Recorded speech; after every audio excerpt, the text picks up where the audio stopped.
And thank you very much. And the extremely hot weather in the southern and central U.S. could also impact your flight plans. The FAA says warmer temperatures can impact aircraft performance. In Texas, much of the state is expected to be hotter than 99% of the world.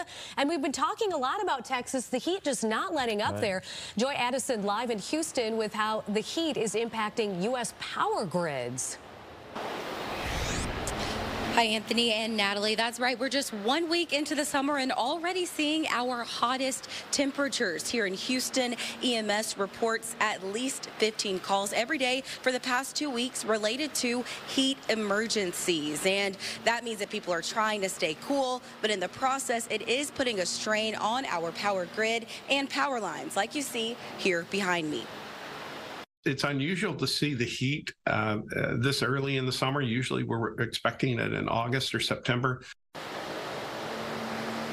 That excessive heat wave is prompting major heat alerts for Houston, Austin, San Antonio, and nearby New Orleans. It will also expand in the next few days, causing high temperatures from southeastern Arizona through southern New Mexico. All areas will remain in the 100s today, with upper 90s and 100s spreading through the Central Plains and middle and lower Missouri and Mississippi valleys. Increased heat means more demand for power and electricity.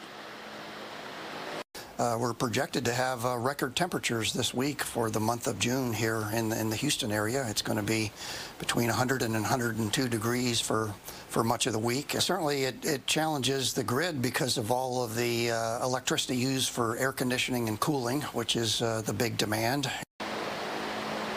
Nighttime temperatures will also be excessively warm, giving no relief once the sun goes down. The heat index, which is how these temperatures actually feel to the body, is also high because of high humidity. This increases the risk for heat illness, so we will see many people turning on their air conditioners and trying to stay cool. Some people here in Texas are just recently seeing power restored after storms last week, and now the excessive heat is putting additional strain on the power grid.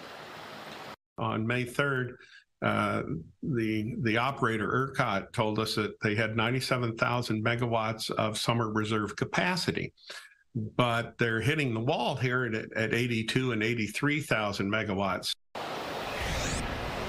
If power grids, not just here in Houston, but anywhere across the U.S., become overwhelmed, grid operators could be forced to implement what is called a rolling blackout. That means that thousands of people could be left without electricity. And Fox weather meteorologists say that we don't see any end to this excessive heat wave in sight. In Houston, Joy Addison, Fox 32, Chicago. Boy,